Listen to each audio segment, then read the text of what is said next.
نواز شریف اسلام آباد سے لاہور کے لیے روانہ ہو گئے ہیں اور انہوں نے جو صحافیوں سے گفتگو کی اس میں کہا کہ ہم 9 مئی نہیں بلکہ 28 مئی والے ہیں۔ اسی پر ہم بات کر رہے ہیں خصوصی ٹرانسمیشن میں نواز شریف کی وطن واپسی کے حوالے سے۔ معین بھٹو صاحب نون لیگ کے سینئر رہنما ہمارے ساتھ موجود ہیں، بہت شکریہ۔ بھٹو صاحب کیا کہیں گے؟ میاں صاحب واپس پہنچے اسلام آباد اور اسلام آباد میں لیگل ٹیم سے ملاقات کی، مختصر قیام رہا، اب لاہور کے لیے روانہ ہوئے ہیں۔ 4 سال بعد آپ کے قائد واپس آئے۔ جی معین بھٹو صاحب۔ ہلو جی آواز آ رہی ہے آپ کی، فرمائیے۔ دیکھیں جی، یہ جو اس وقت جوش و خروش ہے اس جلسے کے لیے، وہ میری سیاسی زندگی میں پہلے میں نے کبھی نہیں دیکھا کہ اس قدر۔ اس وقت بھی میں جی ٹی روڈ پہ ہوں کیونکہ ہم اکاڑا سے جا رہے ہیں، تو اس وقت پوری جی ٹی روڈ پہ سوائے اس کے کہ لوگ اس جلسے میں شرکت کے لیے جا رہے ہیں، اور وہاں لاہور کی بھی جو پوزیشن ہے اس وقت بھی جلسہ گاہ جو ہے وہ ہر چکی ہے۔ ابھی جو قافلے باہر سے آ رہے ہیں وہ رواں دواں ہیں جلسے کی طرف، اور میں آپ کو یہ بھی بتانا چاہتا ہوں کہ لوگ خود اتنے جوش و خروش سے جا رہے ہیں کہ خود بہت سارے دوست ہم سے ناراض ہوئے ہیں کہ جی ہمیں کیوں نہیں کہا گیا، ہمیں کیوں نہیں لے جایا گیا۔ اور میں یقین سے کہتا ہوں کہ انشاءاللہ تعالی یہ جو جلسہ ہے میاں محمد نواز شریف صاحب کی آمد پہ جو مینار پاکستان کہ یہ ایک نئی تاریخ رقم ہوگی، اتنا تاریخی انشاءاللہ تعالی یہ جلسہ ہوگا۔ اب میاں صاحب 4 سال بعد وطن واپس آئے ہیں، حفاظتی ضمانت بھی ان کو فوری مل گئی عدالتوں سے شکایت اب تو دور ہو گئی، فوری انصاف مہیا ہو گیا میاں صاحب کو۔ جس تیزی سے انہوں نے اپلیکیشن دی، فوری منظور ہوئی، کوئی ان پہ اعتراض نہیں ہوا اور فوری طور پر ان کی حفاظتی ضمانت، مجرم کو فوری طور پر حفاظتی ضمانت مل بھی گئی۔ بھٹو صاحب یہ ایک عام سی بات ہے، میں وکیل ہوں اس لیے میں آپ کو یہ بتانا چاہتا ہوں کہ یہ کوئی ایسی نئی بات نہیں ہے یا ایسی انہونی نہیں ہے۔ یہ پروٹیکٹیو ویل جو ہے نا وہ کوئی بھی جا کے لے سکتا ہے۔ سر مجرم بھی لے سکتا ہے؟ سب کو ملی ہے تو یہ بھی بھٹو صاحب ان میں کوئی اس میں کوئی اس طرح کوئی ایکسٹراڈنری کوئی ریلیف نہیں دیا گیا ان کو۔ سر حفاظتی ضمانت جو ہے مجرم بھی فوری لے سکتا ہے؟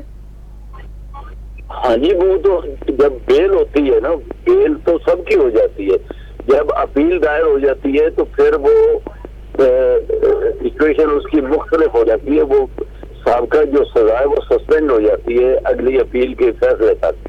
اس وقت تک بیل بھی ہو سکتی ہے، اور بیل سے وہ باہر گئے ہوئے تھے، اور اسی بیل کو آ کے اب پروٹیکٹیو بیل کی صورت میں وہ میرا خیال 24 ہے جس کی تو انہوں نے دوبارہ پیش ہونا ہے عدالت میں۔ جی 24 کو پیش ہونا ہے۔ اچھا ایک طرف تو یہ ہے، اور بھٹو صاحب دوسری جانب یہ بھی کہا جا رہا ہے، کچھ ویڈیوز اس طرح کے سامنے آئی، آپ کی نظر سے گزری ہوں گی، آپ کے لوگوں کی جانب سے کچھ رہنماؤں نے کہا جی جنت کا ٹکٹ ملے گا جو میاں صاحب کا استقبال کریں گے، لاہور آئیں گے، کسی نے کہا 125 موٹر سائیکل دی جائے گی۔ سر یہ لالچ کے تحت بلا رہے ہیں لوگوں کو؟ ایسے زیادہ فرض جذبات میں اگر کہہ دیا تو یہ اس کی اپنی ایک رائے یا بات ہو سکتی ہے۔ یہ ہم لوگ تو یہ نہیں کہتے، ہم تو یہی کہتے ہیں کہ وہ ایک سیاسی رہنما ہیں، اور ان کے ساتھ جن کو محبت اور جو ان کے فالوور ہیں وہ یقیناً بڑے ذوق و شوق سے جائیں گے، جوش و خروش سے جائیں گے کہ جنت کی ٹکٹ کے لیے نہیں جائیں گے۔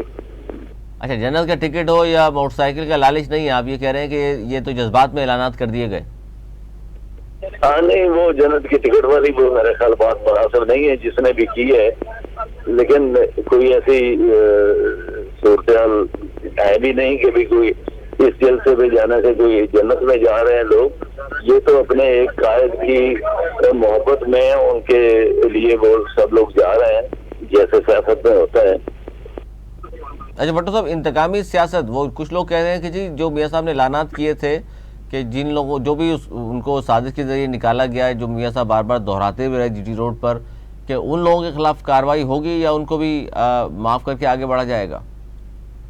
میرا خیال ہے جی میاں نواز شریف صاحب جو ہے وہ ایک عظیم انسان ہے، اور وہ یقیناً ان کا سابقہ ریکارڈ بھی یہ کہ وہ شاید سبھی کو معاف کر دیں گے، کیونکہ ان کے ذہن میں اس وقت انتقامی سیاست نہیں ہے بلکہ پاکستان کا مستقبل ہے، پاکستان کا معاشی بحران جو ہے وہ ان کے جو ہے نا وہ ذہن میں ہے کہ پاکستان کو ہم کیسے اس معاشی مشکل سے نکال سکتے ہیں۔ اور میاں صاحب میرا نہیں خیال کہ وہ کسی سے کوئی انتقامی سیاست کی روش ڈالیں یا وہ اب پاکستان کو مشکلات سے نکالنے کی بات کریں اور کرنے بھی چاہیے. اور میں امید بھی کرتا ہوں کہ انشاءاللہ تعالیٰ میاں نواز شریف کبھی بھی انتقامی سیاست نہیں کریں گے اور وہ صرف پاکستان کے روشن مستقبل کے لیے محنت کریں گے, کوشش کریں گے, اور انشاءاللہ تعالیٰ اللہ تعالیٰ ان کو کامیابی بھی دے گا اور پاکستان کا جو ہے معاشی بحران بھی ختم ہوگا. اچھا, پہلے سے یہ جو کہا جا رہا ہے کہ میاں صاحب چوتھی بار وزیر اعظم بننے کے لیے تشریف لائے ہیں, تو یہ کیا کہیں بات ہو چکی ہے, کوئی ڈیل ہوئی ہے جس کے پتہ ہے آپ کو کہ چوتھی بار وزیر اعظم نواز شریف ہی بنیں گے؟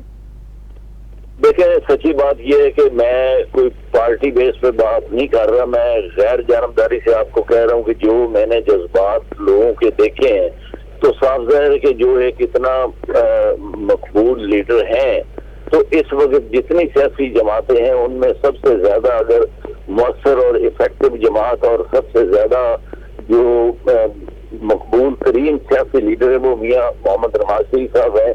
تو ہم یہ کہہ سکتے ہیں کہ انشاءاللہ وہ چوتھی دفعہ بھی وزیر اعظم بنیں گے. لیکن آپ تو وٹا صاحب جو بات کر رہے ہیں صرف پنجاب کے حد تک بات کر رہے ہیں, 3 صوبے اور بھی ہیں پاکستان کے جہاں ظاہر ہے دیگر پارٹیز موجود ہیں اور بڑی اسٹرانگ ہیں. یہ ہر صوبے میں یقیناً اپنی اپنی پارٹیوں کی کسی کی کہیں اکثریت ہوگی, کسی کی کہیں اکثریت ہوگی, اس میں تو کوئی شک نہیں ہے کہ میں یہ نہیں کہہ رہا کہ پورے پاکستان کے تمام صوبوں میں میاں نواز شریف صاحب جو بھاری اکثریت سے جیتیں گے. لیکن جہاں تک پنجاب کا تعلق ہے, پنجاب ایک بڑا صوبہ ہے, یہاں کی میں بات کر رہا ہوں. اور اسی طرح جو کچھ بلوچستان میں بھی, اسی طرح کے بھی, سندھ میں, یہ جیسے ہر جماعت کی جتنی جہاں جتنی مقبولیت ہے اس حساب سے انشاءاللہ سیٹیں ملیں گے ان کو. اچھا, یعنی کہ پنجاب کی سطح پر تو آپ پھر کسی اتحاد نہیں کریں گے, باقی صوبوں میں ہو سکتا ہے؟ نہیں, اتحاد کی بات میں نے نہیں کی. میں نے کہا کہ سیٹیں نکالنے کی بات جو ہے نا وہ صاف ظاہر ہے ہر صوبے میں ہر جماعت کی تو نہیں ہو سکتی وہ مقبولیت جو کسی اور کی ہو سکتی ہے. پنجاب میں میاں نواز شریف اور پاکستان مسلم لیگ نون کی زیادہ مقبولیت ہے. اسی طرح سے پارٹی بہتر کارکردگی دکھا سکتی ہے. کے پی کے میں جو ہے نا وہ ممکن ہے ساری جماعتیں مل کے تھوڑی تھوڑی سیٹیں لے جائیں, اور بلوچستان میں بھی اسی طرح ہی مقامی لوگ آزاد امیدوار جیت سکتے ہیں. یہ ہر صوبے کی سچویشن مختلف ہے. اچھا, اس میں وٹو صاحب جاتے ہیں آخری سوال آپ سے. 16 ماہ کی جو حکومت تھی 13 جماعتوں میں مل کر حکومت کی, پی ڈی ایم کے پلیٹ فارم سے, جب حکومت مل کر کی جا سکتی ہے تو کیا یہ سمجھا جائے کہ الیکشن بھی مل کر لڑا جائے گا, 13 جماعتیں مل کر لڑیں گی یا اپنے اپنے پلیٹ فارم سے الگ الگ الیکشن میں حصہ لیں گی؟ میرے خیال کے مطابق ہر جماعت اپنے پلیٹ فارم سے الیکشن میں حصہ لے گی. بعد میں ہو سکتا ہے جیسے انڈرسٹینڈنگ سے جو موجودہ جماعتیں جو مل کے بنا سکتی ہیں حکومت, لیکن الیکشن میرے خیال کے مطابق ہر جماعت اپنے اپنے نشان سے وہ کنٹیسٹ کرے گی. بہت شکریہ. معین بھٹو صاحب نون لیگ کے سینئر رہنما ہمارے ساتھ موجود تھے اور بات کر رہے تھے نواز شریف کی وطن واپسی, اور وطن واپسی کے بعد ان کا لاہ عمل کیا ہوگا, کیا بیانیاں دیں گے, معیار پاکستان پر کتنے لوگوں کا اجتماع ہو سکتا ہے, خاص طور پر بھی بات کر رہے ہیں. ہماری خصوصی ٹرانسمیشن جاری, چھوٹا سا بریک لے لیں, بریک کے بعد پھر حاضر ہوتے ہیں اور نواز شریف صاحب کے حوالے سے مزید گفتگو کریں گے کہ اسلام آباد ایئرپورٹ سے روانہ ہوئے ہیں اب وہ لاہور کے لیے. چھوٹا سا بریک کے بعد پھر حاضر ہوتے ہیں.